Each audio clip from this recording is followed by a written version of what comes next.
लखनऊ के इटौंजा क्षेत्र से एक बड़ा धोखाधड़ी और शोषण का मामला सामने आया है, जहां दीपक शुक्ला उर्फ तिरंगा नामक व्यक्ति ने खुद को कथित भाजपा नेता और पत्रकार बताकर सैकड़ों किसानों से काम कराने के नाम पर भारी भरकम रकम वसूल ली। जानकारी के मुताबिक इटौंजा क्षेत्र के बहादुरपुर, राजापुर, सुल्तानपुर समेत कई गांवों के किसानों को वर्षों पूर्व सरकारी योजनाओं के तहत जमीन का पट्टा आवंटित हुआ था, लेकिन उस जमीन की कब्जा प्रक्रिया अभी तक पूरी नहीं हो सकी है। किसानों की इसी मजबूरी का फायदा उठाते हुए दीपक शुक्ला उर्फ तिरंगा ने खुद को बड़े नेताओं से जुड़ा हुआ बताकर लगभग 100 से ज्यादा किसानों से 5,000 से 20,000 रुपए तक वसूले। ग्रामीणों ने बताया कि दीपक न सिर्फ खुद को भाजपा नेता बताता है, बल्कि बड़े नेताओं के साथ खिंचवाई गई तस्वीरें भी दिखाकर किसानों को भ्रमित करता था। उसने किसानों से कहा कि वह उनकी जमीन संबंधी समस्याओं का समाधान करवा देगा। किसानों ने बताया कि उन्होंने मजबूरी में उसे पैसे दिए, लेकिन आज तक कोई काम नहीं हुआ।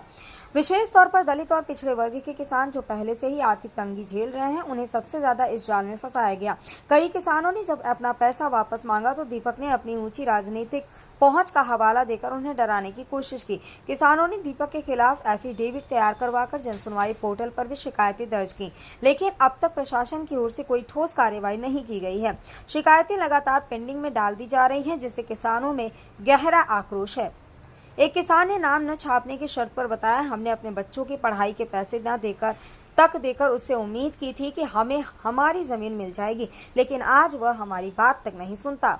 यह भी बताया गया कि दीपक शुक्ला क्षेत्र में पत्रकार और सामाजिक कार्यकर्ता के रूप में भी खुद को प्रचारित करता है, जिससे आम जनता को भ्रमित करना और आसान हो जाता है। प्रशासन की चुप्पी इस पूरे मामले को और संदिग्ध बना रही है। पीड़ित किसानों ने अब मुख्यमंत्री योगी आदित्यनाथ से प्रत्यक्ष हस्तक्षेप की मांग की है।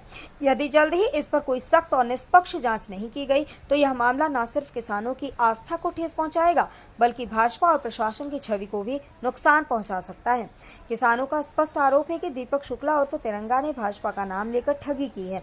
ऐसे में पार्टी को भी चाहिए कि वह स्थिति स्पष्ट करे और ऐसे फर्जी नेताओं से दूरी बनाए। अब देखना है कि किसानों को न्याय मिलेगा या दीपक की ऊंची पहुंच उन्हें बार बार प्रशासन के चक्कर लगवाती रहेगी। कब पैसा लिया था आपसे? 10 साल हो गए। तो कितनी जमीन है आपकी? 2 बीघा। 10 बीघा जमीन है? 2 बीघा। हाँ। अभी तक कोई उसमें कुछ नहीं हुआ है? कोई शिकायत की आपने? शिकायत हम थाने हो गए तो थाने वाले उल्टा हावी होते हैं।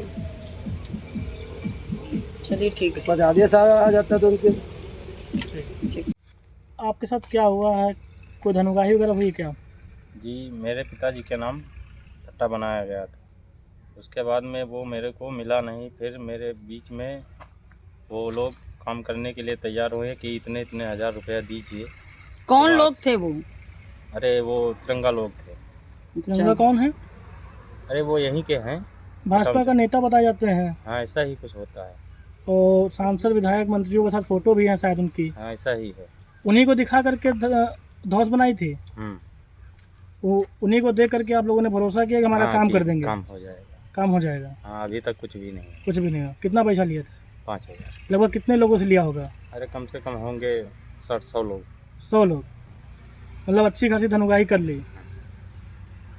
नेता है कि ऐसे ही फर्जी नेता है? अभी वो बताते हैं नेता हैं, अब नहीं है। स्थानीय थाने को सूचना दी गई थी कि नहीं? पत्रकार जैसे ही है। पत्रकार भी कहते हैं। हाँ, नेता भी है, कई पत्रकार लोगों भी में कई जगह में आता है। स्थानीय थाने को सूचना दी थी इस बात की? हाँ दी गई थी। क्या कार्रवाई हुई? कुछ भी नहीं। कोई कार्रवाई नहीं हुई है। अब क्या चाहते हैं? अरे मेरी जमीन वैसे ही मिल जाए बस, और क्या चाहिए। कितनी जमीन है आपकी? 2 बीघा। 2 बीघा जमीन। किसके नाम है जमीन? पिताजी के। पिताजी का क्या नाम है? फकीर है नाम। कहाँ के निवासी हो? सुल्तानपुर। सुल्तानपुर।